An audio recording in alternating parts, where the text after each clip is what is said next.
You Jake Sully?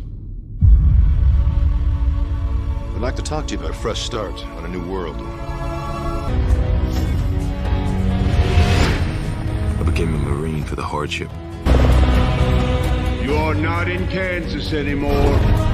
You are on Pandora. So welcome to our first ever show from Creative Screenwriting, where we're talking about tonight's big episode, Avatar.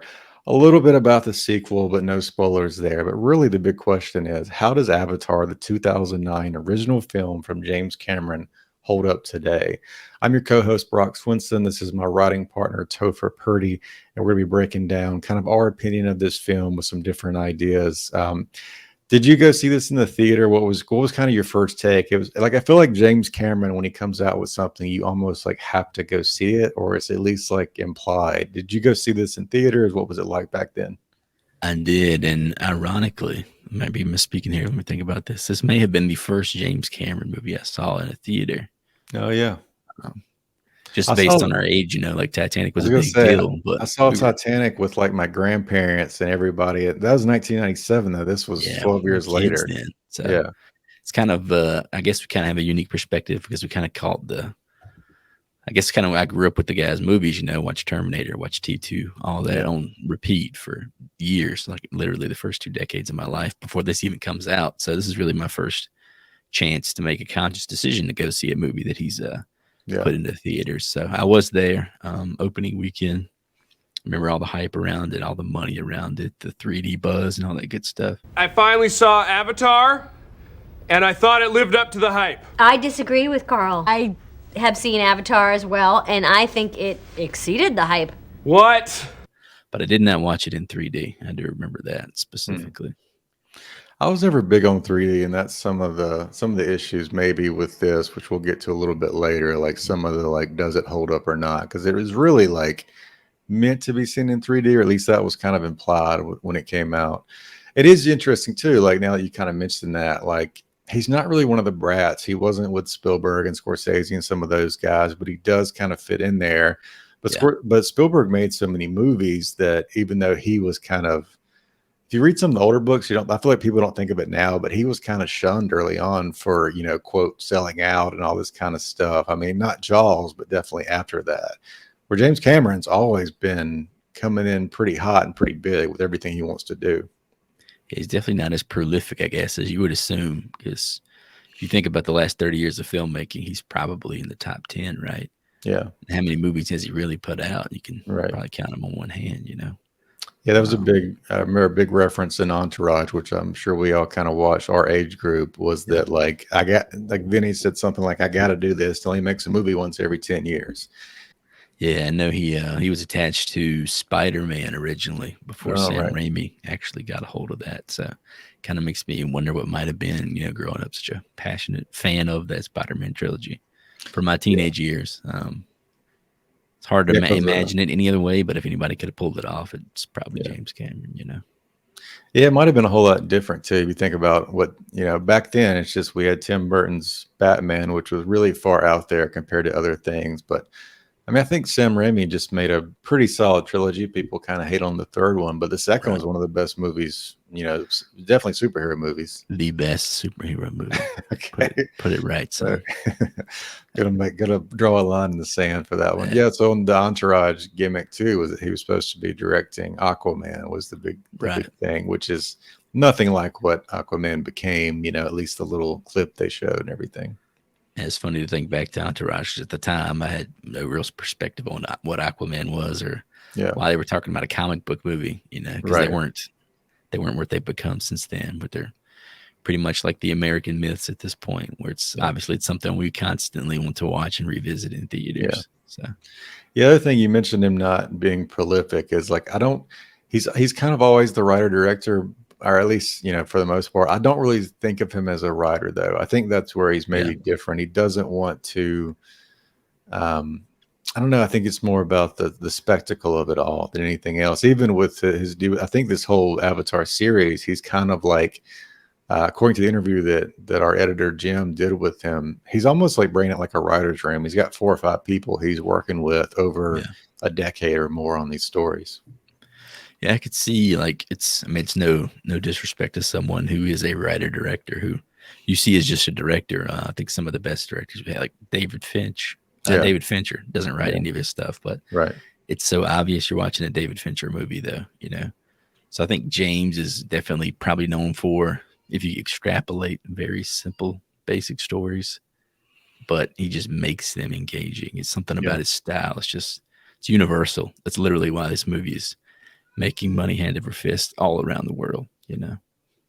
And he's very much about moments too. I think that's I took his master class a couple of years ago, and I think he said the original idea for Terminator was just this metal skeleton robot man walking out of the fire, and that's kind of where everything else came from. And he still thinks very much about moments. And if you think if when he's thinking about the audience, they're not talking about the plot in order, at least for the most part. Maybe you and I are, if it matters, or if it's a twist or whatever. But most Yeah. people are talking about 3 or 4 big things or a couple of jokes or whatever it is, you know. Image, yeah, it's really important for his stuff. Every filmmaker starts as a fan.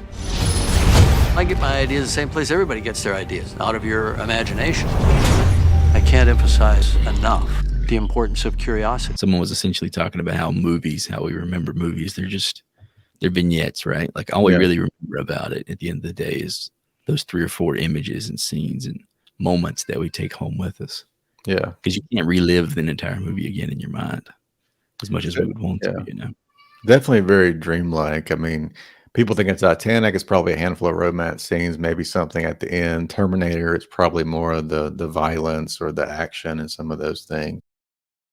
I do want to, before we go too quickly in, just share there is a link below to our article we'll be referencing a little bit in this. This is our most recent interview with James Cameron, Rick Jaffa, and Amanda Silver, the screenwriters, and of course the director of Avatar: The Way of Water. This is a 2-part series. So look for that link below in the description to read a little bit more detail. I don't think there's any spoilers. I feel like there's one little bitty thing that might be a plot point is kind of said in there, but for the most part, it's spoiler free. But if you're making sure to avoid anything, I doubt you're watching this right now, but go Right. see the movie first, come back, and then read this interview about how they wrote this film or possibly this whole series of films. So let's get to kind of the big point. We talked a little bit about things. There is something in that interview that James says. He says a quote, "You have a thematic challenge and solve it through character." I really think that's a big point that we're seeing through this. And the big themes in these movies, the first one, the second one here, are pretty obvious, like kind of a conservation type thing, trying to protect the environment. This one's more about water. I think that's the whole idea behind all of these. So when I first saw it, it didn't. I wouldn't say the first film felt, so original to me, and I think Yeah. that's kind of a complaint later as well. So while I do like appreciate everything that's happening there, I don't know. It was a little bit different. What was your kind of thoughts on that? Yeah, I feel like I remember at the time there was like you had the parodies and stuff, like South Park had the dances with Smurfs being like a big thing that they riffed on for a bit, which was an allusion to Dances with Wolves with blue people. So it was an easy target, but like we were saying before, he's a universal storyteller. He's, as much as he uses his character and emphasizes character, he definitely uses like prototypical people that you could see yourselves in. And he's always been obsessed with the ocean, or at least as far as we can tell, for the last 20 to 30 years with The Abyss and then Titanic and then this. So he's I guess he's a conservationalist at heart, and the fact that he can turn an idea like that into a screenplay is not something I think I could do.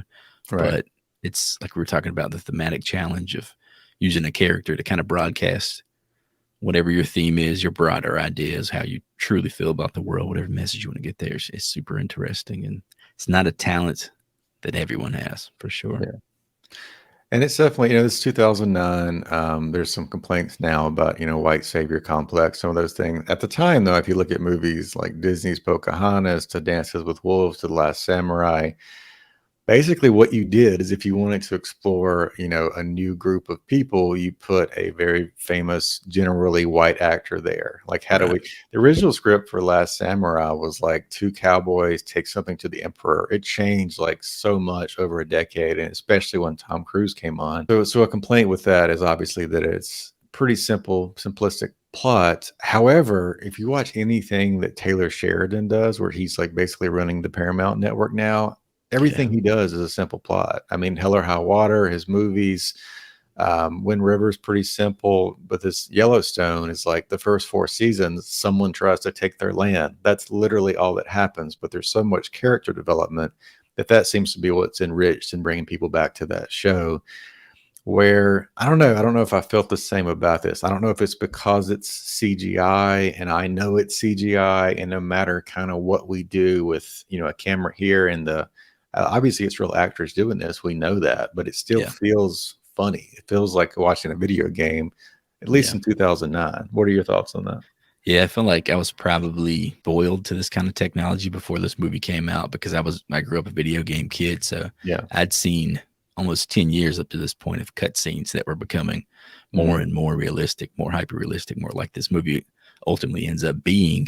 Yeah. Which I mean, I appreciate it and I respect it, but it's not as groundbreaking as it was, I guess, for the movie industry. I felt like I had so much exposure to it being a computer guy, video game guy, that I don't think it had quite the same gravitas that it did for maybe an older community who didn't engage in computer imagery that way on such a daily basis. But we grew up essentially with the PC, all that becoming a big deal, having gaming and stuff like that at our fingertips. So I think maybe it's an age thing, but then again, I've also heard a lot of arguments from people that are younger than us that saw this as like their movie, like this was the first big movie of their lives. And I felt like maybe I was a little too old for it when that happened, so I'm just kind of stuck right there in the middle. Yeah, I mean, and Cameron's kind of said if it was, once there are that many movies, he believes it will be up there with Star Wars and some of those things. I don't know if I don't hear a lot of people reference these characters. Now, maybe I'm wrong, or maybe it'll change.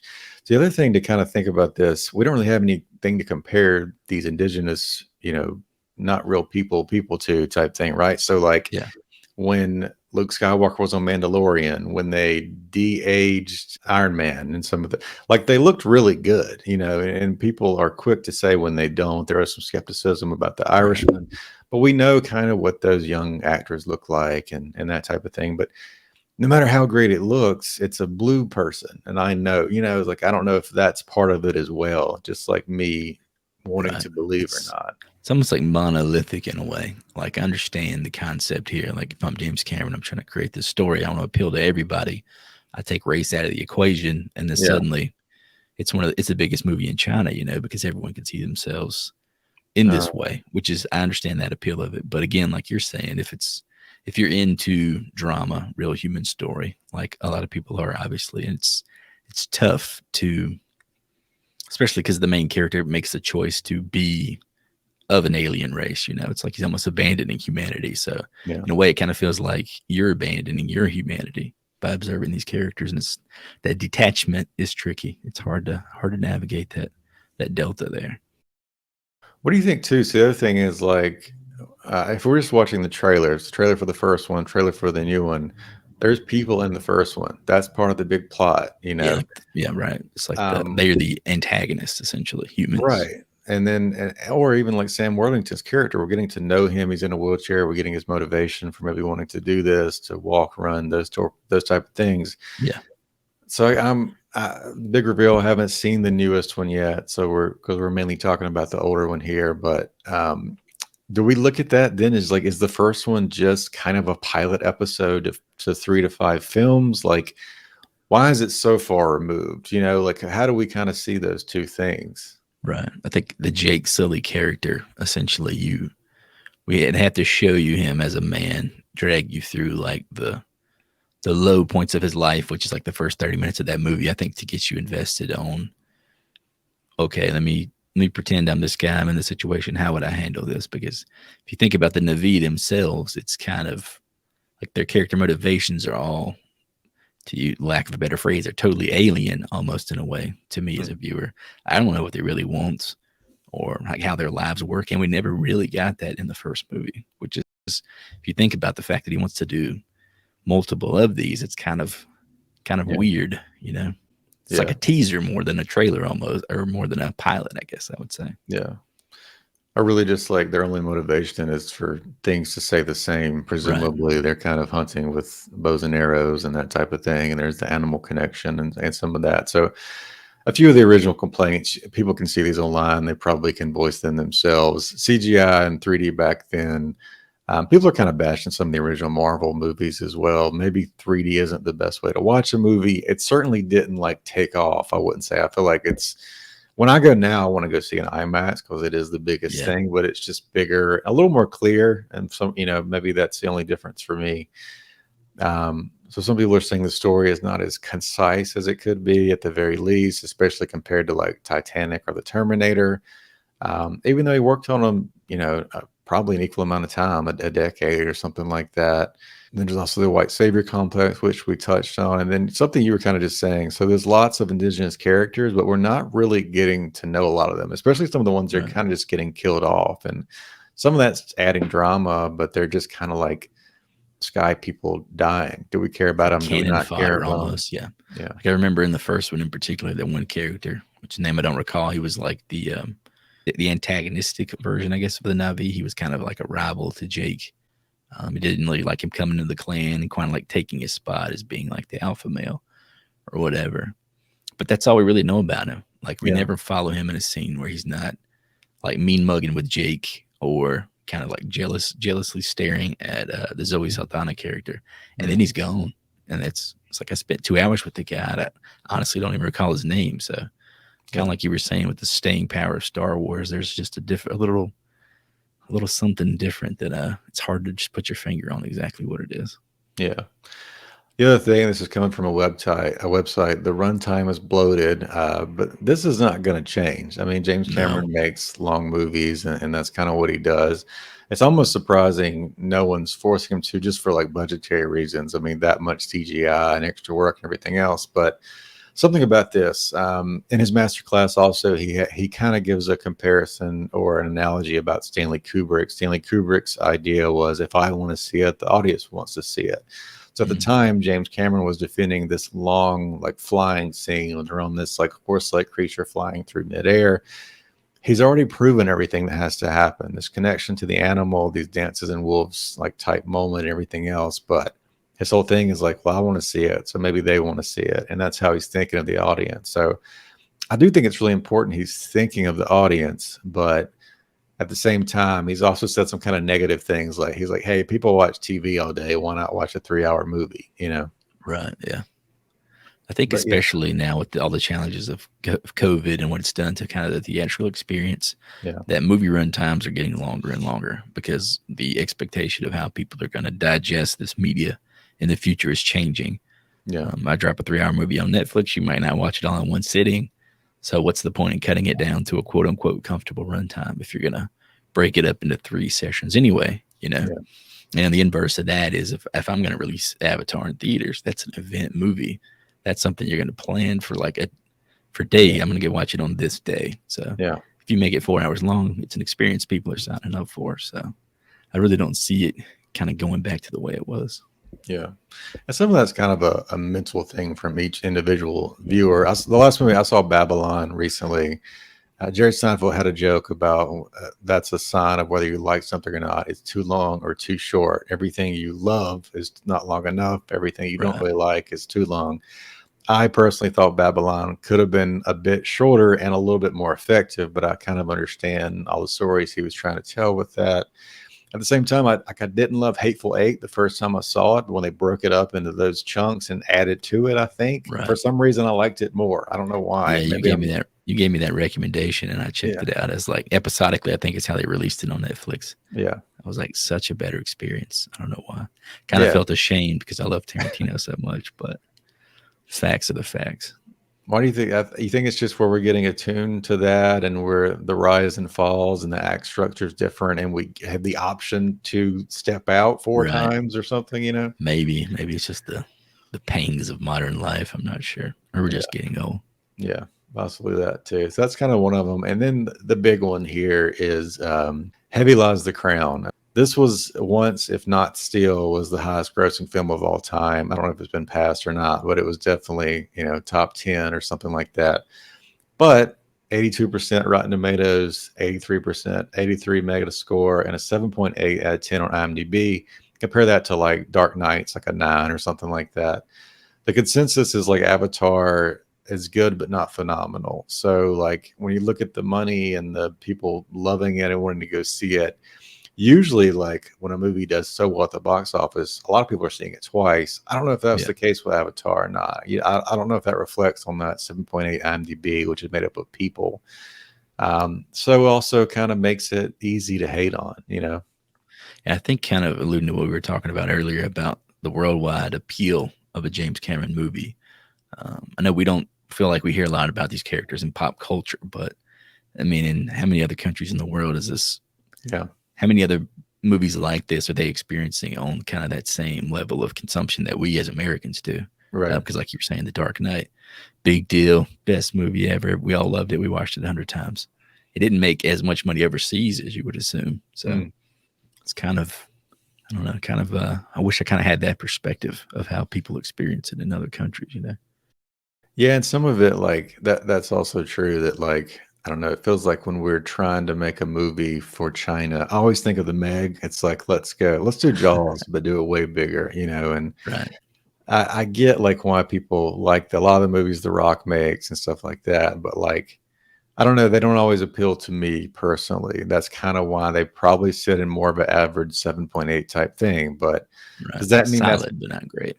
Yeah, like does that mean that's kind of where this is? Like McDonald's is the most famous hamburger, but it's by far not the best hamburger. I'm not True. saying this is McDonald's bad or anything like right, that, yeah. but I don't know. It's like I'm just kind of curious if is it just a lead in? I mean, I know he spent a ton of time on it. All these writers did. Is it just leading to the next big thing and doing even more crazy technology underwater? And it just gives you something to talk about, though. My brother-in-law texted me and said, "Hey, should we go see Avatar?" They probably see 1 or 2 movies a year, especially during COVID. Right. And I'm Right. like, man, this has got everybody talking about this unknown technology.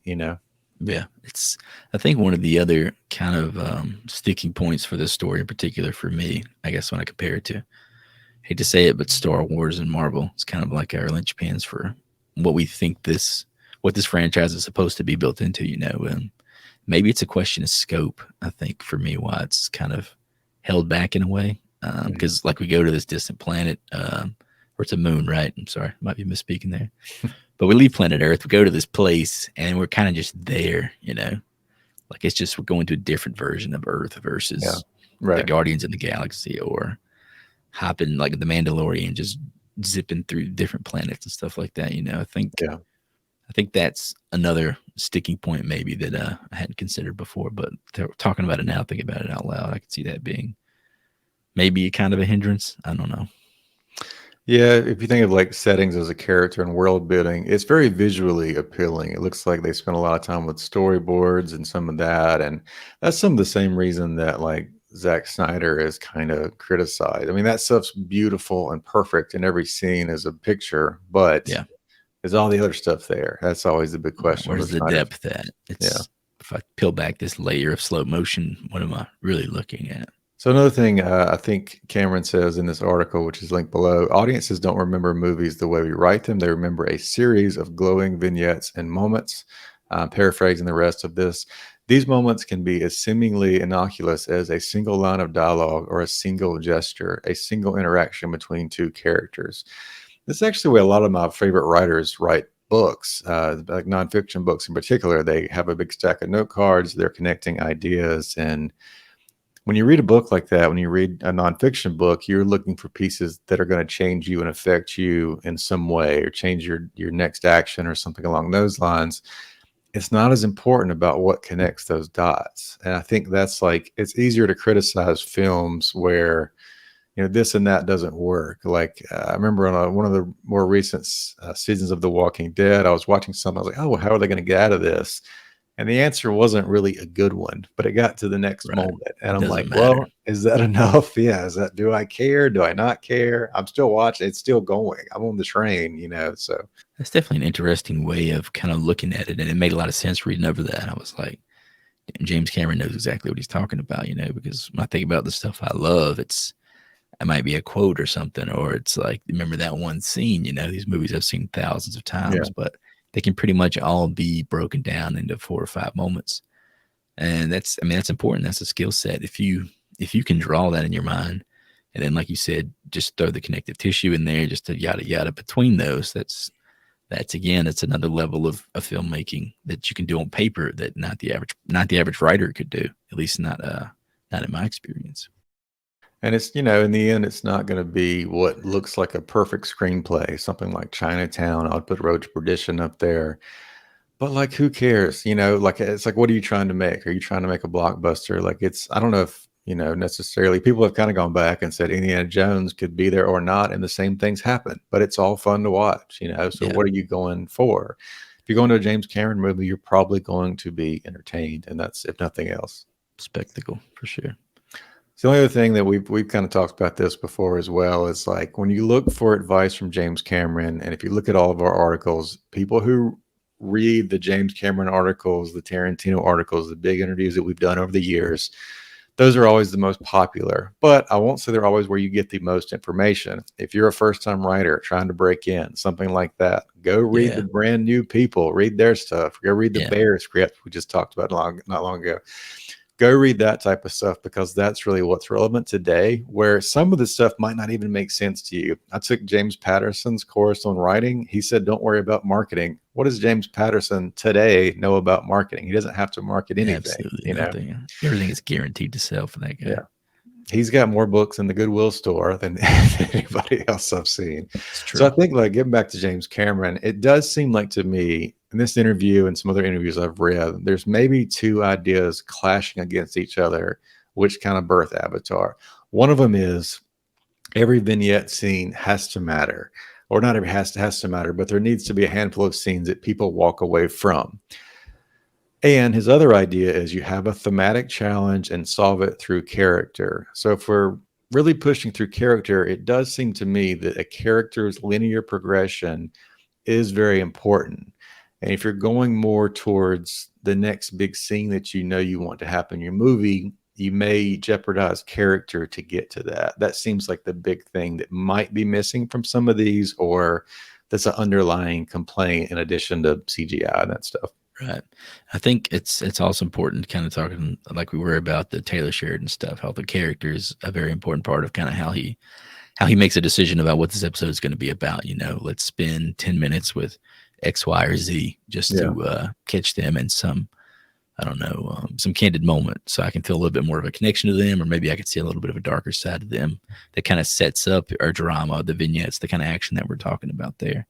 I'm thinking about Game of Thrones too, in that way, where at the end, when it became so much about the action, A to B to C, it lost a lot of steam, because it was the machinations of these characters and the interactions and the different combinations you could kind of put together that was the kind of the magic of the show. At least it was for me.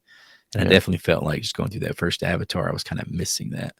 It felt like Jake was such a protagonist that something of this scale needed 4 or 5 of those characters, maybe, for me to maybe have a deeper connection to it. And maybe that's what he's going to build throughout the sequels. We'll see, but it's definitely tricky because everything has become so serialized. Everything is so like televised now. If you think about the whole MCU, it's essentially been a 25 episode TV show that we all went to watch in movie theaters, because the interconnectivity is there, not only in plot, but in these characters. Like, they cross over with each other a lot. And I think that's important to kind of keep people invested.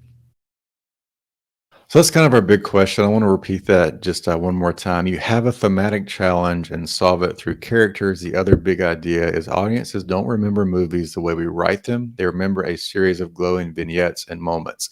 I think if you can do a couple of those things and still kind of stick to your act structure and some of this and some of that, you're going to have a pretty clean script in the end, if nothing else. But I don't know, again, looking to some of these heroes of ours, Cameron and Tarantino and some of these guys, they might not give us the best advice, but they are very confident in what they do. I think what Right. made Tarantino stand out is he believed in his opinion more than anything else. He made movies based on other movies. He didn't care about any of this other stuff, and he just completely believed in it. And when James Cameron's in that room and he's like, pitching an idea to go down to see the Titanic and then writes a movie about it later to make it all kind of work, and Right. his strong beliefs in this technology that doesn't exist and inventing these things.